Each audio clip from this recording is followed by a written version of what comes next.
নমস্কার, আমি পিউ কেষ্টপুর থেকে একটা ছোট্ট ক্লাউড কিচেন রান করি ওয়ান মোর টাইম নামে।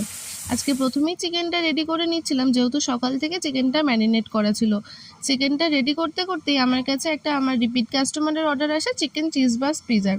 তার দাবি দুটো ছিল, যাতে চিকেন আর চিজ সমান পরিমাণে থাকে, আর দ্বিতীয়টি হলো তাকে পিজাটা ইমিডিয়েট দিতে হবে, কারণ তার তাড়াতাড়ি দরকার। যদিও সাথে কোনো অর্ডার ছিল না, তাই সমস্যা হয়নি, আমি তাকে তাড়াতাড়ি পিজাটা দিয়ে দিতে পেরেছি। এই অর্ডারটি রেডি করতে করতেই তোমাদের সাথে কয়েকটা কথা শেয়ার করি। অনেকেই আমায় জিজ্ঞাসা করছো যে ক্লাউড কিচেনের বিজনেসটা কি ভীষণ প্রফিটেবল। দেখো, আমি প্রথমেই বলি, সব বিজনেসই প্রফিটেবল যদি তুমি করতে পারো, তাই। কিন্তু ক্লাউড কিচেনের বিজনেসটা একটু লেন্দি প্রসেসের বিজনেস। তুমি আজ খুলে কালকেই জীবনে অনেক কিছু করে নিতে পারবে না।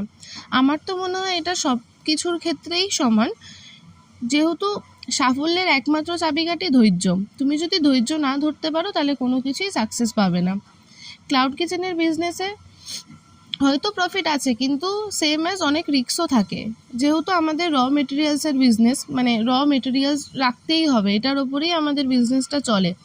তাই কোনো দিন হয় আমাদের সাথে এমন যে আমাদের কাছে কোনো অর্ডারই এলো না, তখন আমাদের জিনিসগুলো নষ্ট হয়ে যাওয়ার অনেক বেশি ভয় থাকে, এবং নষ্ট হয়ও।